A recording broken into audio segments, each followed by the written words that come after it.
Hello बच्चों, कैसे हैं आप सब। आई होप आप सब लोग बहुत अच्छे होंगे और आप सभी लोगों की पढ़ाई बहुत ही जबरदस्त तरीके से हो रही होगी। तो यहाँ पर आज की इस वीडियो में हम बात करेंगे, ये टॉपिक आप देख रहे हैं लिंग सहलग्न गुण। लिंग सहलग्न गुण जो होता है यह क्लास 10th के बच्चों के लिए भी महत्वपूर्ण है और क्लास 12th के बच्चों के लिए भी महत्वपूर्ण है। ये दोनों क्लासों में, दोनों ही कक्षाओं में बोर्ड एग्जाम में पूछे जाने वाले महत्वपूर्ण क्वेश्चन है। तो चलिए हम सबसे पहले यहाँ पर बात करते हैं कि लिंग सहलग्न गुण क्या होता है, जिसे हम इंग्लिश में क्या कहते हैं, सेक्स लिंक्ड कैरेक्टर कहते हैं। आखिर ये ऐसे कौन से लक्षण हैं जिन्हें हम लिंग सहलग्न लक्षण या लिंग सहलग्न गुण कहते हैं। तो आप सभी जानते हैं लिंग जो गुणसूत्र होते हैं वो जो हमारे शरीर में गुणसूत्र होते हैं, आप सभी जानते हैं कि मानव शरीर में पूरे 46 क्रोमोसोम होते हैं यदि व्यक्ति सामान्य है। लेकिन अगर हम पेयर में बात करें तो 23 पेयर्स क्रोमोसोम्स होते हैं। लेकिन ये जो गुणसूत्र होते हैं लिंग विभेदीकरण के लिए उत्तरदायी होते हैं। लेकिन इन पर कुछ अन्य लक्षणों के जीन्स भी चिपके रहते हैं, जिसे हम क्या कहते हैं, सेक्स लिंक्ड क्रोमोसोम्स कहते हैं, यानी कि सेक्स लिंक्ड क्रोमोसोम कहते हैं, जिन्हें हम क्या कहते हैं, लिंग सहलग्न गुण कहते हैं। इन गुणसूत्रों पर कुछ अन्य लक्षणों के जीन्स भी चिपके रहते हैं, इसीलिए इन्हें हम क्या कहते हैं, जो हमारे सेक्स क्रोमोसोम्स होते हैं इन पर उन जो सामान्य होते हैं उनके अलावा कुछ अन्य लक्षणों के भी जीन्स चिपके रहते हैं, इसीलिए उनको क्या कहते हैं, सेक्स लिंक्ड कैरेक्टर्स मींस लिंग सहलग्न लक्षण या लिंग सहलग्न रोग या लिंग सहलग्न गुण। अब यहाँ पर बात आती है कि इन्हें हम गुण क्यों कहते हैं, रोग क्यों कहते हैं। तो देखेंगे यहाँ पर आखिर हम इन्हें रोग क्यों कहते हैं या फिर इन्हें हम लक्षण क्यों कहते हैं।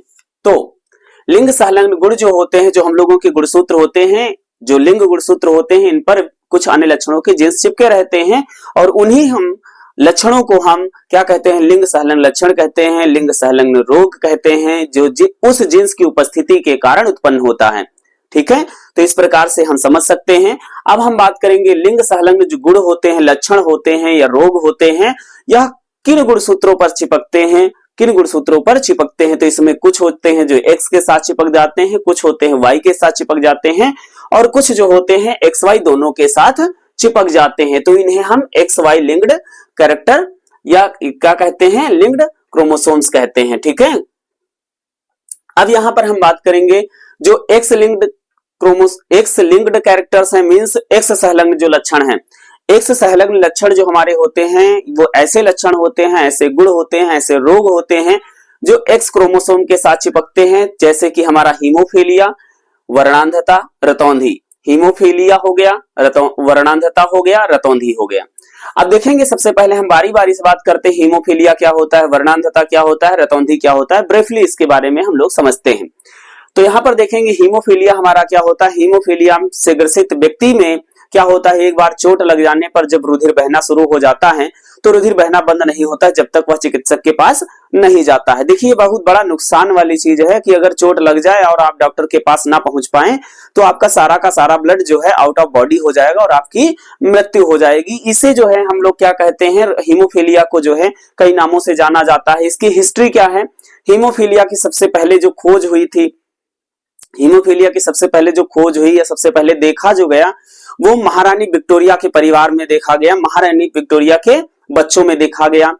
तो अब देखा गया, उसके बाद जब खोज हुई तो देखा गया कि महारानी विक्टोरिया से रिलेटेड जितने शाही परिवार थे उन्हीं में ये रोग पाया जा रहा था और इसीलिए इस हीमोफीलिया का नाम भैया क्या रख दिया गया, शाही रोग रख दिया गया। क्या रख दिया गया, शाही रोग रख दिया गया। अब देखिए शाही रोग रख दिया गया। अब इसे हम ब्लीडर रोग के नाम से भी जानते हैं। ब्लीडर रोग इसका नाम क्यों पड़ा, देखिए शाही रोग इसका नाम इसलिए पड़ा क्योंकि यह शाही परिवार में ही देखा गया। जो राजंसी यानी जो राजा महाराजा थे, जो शाही लोग थे, उन्हीं में देखा गया तो शाही रोग नाम पड़ गया भाई।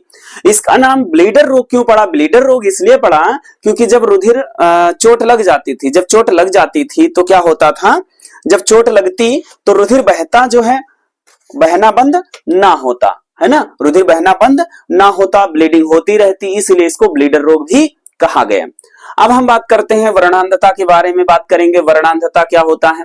और हाँ, एक बात आपको बता दें, हीमोफीलिया में ऐसा क्या हो जाता है कि रुधिर बहता ही रहता है, यानी कि ब्लड क्लॉटिंग नहीं होती, रुधिर का थक्का नहीं बनता है। किसी किसी में जैसे पोटेशियम आयन, कैल्शियम आयन और प्रोथ्रोम्बिनोजन प्रोटीन निष्क्रिय अवस्था में रहती है।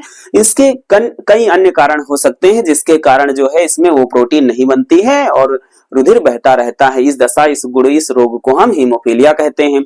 हीमोफीलिया जो रोग होता है वो एक्स गुणसूत्र के साथ चिपकता है, यानी कि यह पुरुष और महिला दोनों में हो सकता है भाई, क्योंकि एक्स पुरुष में भी होता है और महिला में भी होता है। अब हम बात करते हैं दूसरा रोग जो हमारा वर्णांधता है। वर्णांधता का मतलब क्या होता है? वर्णांधता का मतलब होता है रंगों के प्रति अंधा होना। जैसे किसी व्यक्ति को लाल रंग नहीं दिखाई देता है, किसी व्यक्ति को हरा रंग नहीं दिखाई देता है, किसी व्यक्ति को नीला रंग नहीं दिखाई देता है। तो इसी प्रकार से जो रंगों में भिन्नता हो या रंग पहचान ना पाए तो उसे हम क्या कहते हैं? वर्णांध कहते हैं, कलर ब्लाइंड पर्सन कहते हैं, है ना। कलर ब्लाइंडनेस जो है इसके बारे में सबसे पहले वेल्सन ने बताया था सन 1911 में, और इसे डेल्टोनिज्म भी कहा जाता है। क्या कहा जाता है? डेल्टोनिज्म भी कहा जाता है, प्रोटोन दोष भी कहा जाता है ना, प्रोटीन दोष भी कहा जाता है। इसे लाल हरे रंग की वर्णांधता भी कहा जाता है, कई नामों से जाना जाता है।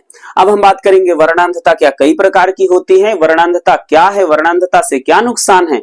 तो वर्णांधता बहुत खतरनाक डिसीज है, इसीलिए कहा जाता है कि वर्णांध यानी ऐसा व्यक्ति जो वर्णांध हो या वर्णांधता के लक्षण हो तो क्या किया जाता है? उसे ट्रेन का, हेलीकॉप्टर का, बस का, टैक्सी का, कार का ड्राइवर नहीं नियुक्ति किया जाता है। क्यों? क्योंकि पता चला भैया कि बच्चों की बस को लिए जा रहा है, अब उस सिग्नल जो है रेड हो गया, अब उसको ब्रेक लगाना चाहिए, वो सोच रहा है कि हरा जल रहा है तो उड़ा के ले गया, मतलब बच्चे भी गए, खुद भी गया और 10-15 और लोगों को ले गया। तो इसीलिए जो है जिनमें लाल हरे रंग की वर्णांधता होती है या किसी भी प्रकार की वर्णांधता होती है उनको ड्राइवर नियुक्त नहीं किया जाता है, ठीक है, क्योंकि उन रंगों में इंडिकेटर कैसे पहचान पाएंगे भाई, रेड ग्रीन सिग्नल कैसे पहचान पाएंगे, है ना। तो वर्णांधता कई प्रकार की होती है, जैसे यहाँ पर प्रोटेनोपिया है, ड्यूटेरोनोपिया है एंड टेक्टेनोपिया है। प्रोटेनोपिया जो होता है जैसे प्रोटोन डिफेक्ट होता है, इसमें क्या होता है उनकी आंखों में, जैसे हम लोगों की आंखें होती हैं तो इसमें कोन पाए जाते हैं, कोन पाए जाते हैं और रॉड पाए जाते हैं। क्या पाए जाते हैं? कोन पाए जाते हैं और रॉड पाए जाते हैं। लेकिन यहां पर क्या होगा, ऐसा व्यक्ति जिसमें रेड कोन अब्सेंट होंगे, रेड कोन अब्सेंट होंगे तो उनमें लाल रंग जो है ऑब्जर्व नहीं होगा और लाल रंग दिखाई नहीं देगा। तो इस रोग में क्या हो जाता है, लाल रंग के प्रति वह व्यक्ति अंधा हो जाता है। रेड कलर ब्लाइंड पर्सन को हम लोग किससे ग्रसित कहते हैं? प्रोटोनोपिया से कहते हैं, यानी डिसीज का नाम क्या हो जाता है? प्रोटोनोपिया से ग्रसित है ना। वह व्यक्ति लाल रंग नहीं पहचान पाता है। एंड नेक्स्ट होता है कुछ व्यक्तियों में ग्रीन कोन जो है नहीं होते हैं, यानी कि वह हरे रंग को नहीं पहचान पाता है और वह व्यक्ति हरे रंग के लिए अंधा होता है, जिसे हम ड्यूटेरोनोपिया कहते हैं। क्या कहते हैं? ड्यूटेरोनोपिया कहते हैं। And third is tritanopia. Tritanopia जो है नीले रंग की वर्णांधता होती है, इसमें ब्लू कलर वाले जो है ब्लाइंडनेस पर्सन होते हैं, इसमें आंख में पाए जाने वाले जो ब्लू कोन होते हैं वो एब्सेंट होते हैं। तो आप समझ चुके होंगे कि कलर ब्लाइंडनेस या वर्णांधता क्या होती है, डेल्टोनिज्म क्या है, प्रोटोन डिफेक्ट क्या है ना, red and green colour blindness क्या है। तो इसके बारे में आप सब समझ चुके होंगे। नेक्स्ट है हमारा रतौंधी। रतौंधी आप जानते हैं किसी सामान्य व्यक्ति को भी विटामिन ए की कमी से हो जा रहा है। अगर ऐसा यह रोग है तो विटामिन ए की कमी से रोग है, वो जल्द ही अच्छा हो जाएगा, लेकिन अगर अनुवांशिक है तो वह पीढ़ी दर पीढ़ी जाता रहेगा, ठीक है। अब यहाँ पर हमने कहा पीढ़ी दर पीढ़ी जाता रहेगा, तो कहीं ना कहीं आपके मन में डाउट आया होगा कि सर क्या इसका कोई इलाज नहीं है? जी बिल्कुल इलाज है, जीन थेरेपी। जीन थेरेपी के द्वारा किसी भी अनुवांशिक रोग को हटाया जा सकता है, अच्छे लक्षणों को डाला जा सकता है और त्रुटि पूर्ण जीन्स को हटाया जा सकता है। चलिए नेक्स्ट हम बात करते हैं, ऐसे कौन से लक्षण है जो एक्स के साथ चिपक जाते हैं? तो ये सारे हैं। ऐसे कौन से लक्षण जो वाई के साथ चिपकते हैं? तो वाई के साथ चिपकने वाले रोग या गुण या लक्षण को हम लोग क्या कहते हैं? उसे हम कहते हैं भाई हाइपरट्राइकोसिस। क्या कहते हैं? हाइपरट्राइकोसिस। क्या कहते हैं बेटा? हाइपरट्राइकोसिस कहते हैं।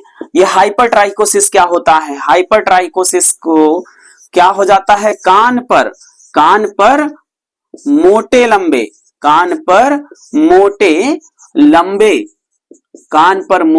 बाल आ जाते हैं और यह लक्षण यह लक्षण पुत्र से, यह लक्षण क्या होता है, पिता से पुत्र में जाते रहते हैं। और ऐसे रोग जो पिता से पुत्र और पुत्र से फिर अपने पुत्र में जाते रहते हैं, तो ऐसे रोगों को हम होलैंड्रिक कहते हैं। क्या कहते हैं, होलैंड्रिक कहते हैं। इसको आप याद रखिएगा, इंपॉर्टेंट है। एंड जब कोई रोग पिता से पुत्र तथा पुत्री में चला जाए, तो उस रोग को हम लोग क्या कहते हैं, क्रिस क्रॉस कहते हैं। क्या कहते हैं, क्रिस क्रॉस कहते हैं, क्रिस क्रॉस कहते हैं। और क्या कहते हैं, इसे हम डायेंड्रिक कहते हैं। क्या कहते हैं, डायेंड्रिक कहते हैं। ठीक है, तो आपको ये भी आना चाहिए, क्रिस क्रॉस क्या है, डायेंड्रिक क्या है एंड होलैंड्रिक क्या है। ठीक है, अब देखेंगे यहां पर क्या हो जाता है, इसे रोग नहीं होता, कोई नुकसान नहीं होता, इसीलिए इसको लक्षण और गुण भी कहा जाता है। इस पे कान पे मोटे लंबे बाल उग जाते हैं, आप सभी जानते हैं। ये वाई गुणसूत्र पर होता है, तो महिलाओं में कभी हो ही नहीं सकता, हमेशा पुरुषों में होता है। दूसरा, एक ऐसा रोग होता है जिसे हम नेफ्राइटिस कहते हैं। क्या कहते हैं, नेफ्राइटिस कहते हैं, जो हमेशा किसमें होता है भाई, पुरुषों में भी हो सकता है और स्त्रियों में भी हो सकता है, क्योंकि इसका जीन्स एक्स के साथ भी होता है और वाई के साथ भी होता है। लेकिन पुरुष महिलाएं जो होती है संयुग्मकी होती हैं, और डबल एक्स होने के कारण महिलाओं में यानी कि फीमेल में यह रोग प्रभावी होता है। इसमें हो क्या जाता है भाई, त्रुटिपूर्ण दंत विन्यास होता है, त्रुटिपूर्ण दंत विन्यास होता है।